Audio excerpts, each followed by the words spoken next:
town's collective memory and rituals of grief. These people sat groggily on the edges of their beds. They stretched to thaw the cluster of knots in their shoulders. They tugged at their bedspreads and wriggled out of their sleeping clothes. They listened to the morning news about Benazir Bhutto being sworn in as Prime Minister of Pakistan, and about the nuclear tests in French Polynesia. They listened to news about the flooding at the Nyando River in Kisumu, about the landslides in Marsabit, about the submerged maize crops in the Kericho Highlands. The radio man said that 1988 was the wettest year the country had seen in more than 2 decades. Mako, the townspeople murmured to themselves, their mouths wide with dismay. They wondered which petty godhead had been offended and was now throwing childish tantrums like this. Shaking their heads, they gargled salt water. They greased their elbows. They stood at their kitchen sinks and soaked yellow scones in sweet black tea. They breathed in the tripe that was trapped in the lace edges of their drapes.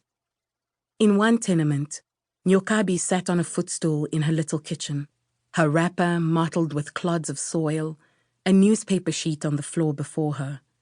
She bent over it, flaking yams, splitting them, tossing them into a basin of water. In another tenement, Subira, a housemaid, put on her madam's best frock and stuffed her madam's sleeping infant inside a duffel bag, then walked to the end of the street and took the bus to Kaloleni. Born Free Opondo, whose flat was filled with cats and roosters and dusty bric-a-brac, rummaged through the papers stacked on his sitting room sofa, searching for his copy of Mabe Pari wa Venisi. Silas Hosanna, the lorry driver, rammed into a cow. With his hat folded beneath his arm and with his face rumpled with sorrow, he dragged the cow's carcass to Muteu Must Go café. He knocked on the door, and when Sindano, the proprietor, came out, he said to her, "Tell your mama I will buy her a new cow." Sindano smacked her lips and said, "You can tell her yourself. She's buried in the old cemetery, behind the abandoned posho mill.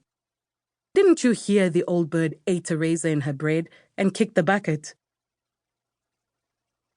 Incense curled in the air and its grey ash collapsed in heaps on window ledges. Fingers spread cold pomade on scalps. Clay mugs clinked against the stone receptacles of kitchen cabinets. The day crickets shrieked, and the wind, it rasped against the backs of spittlebugs, and it yanked bloomers off the wash lines and flung them across the sky.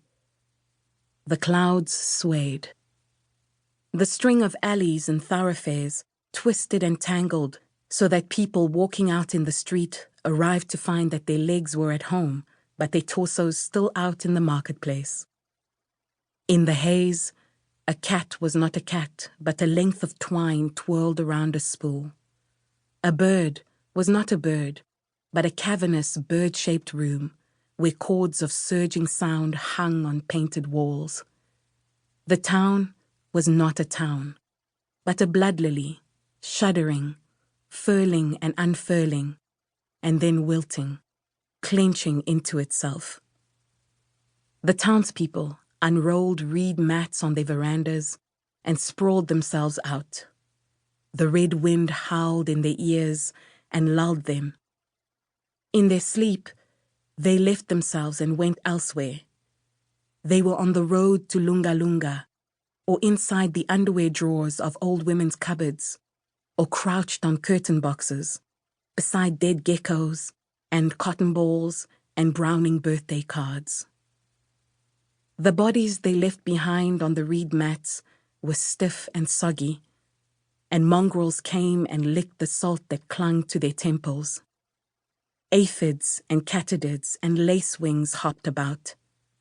Weeping willows swayed, sprinkling fresh dew on the verandas.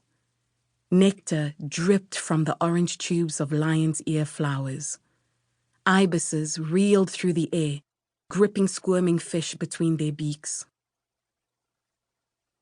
A whirlwind sprouted from the ground. It flung gravel.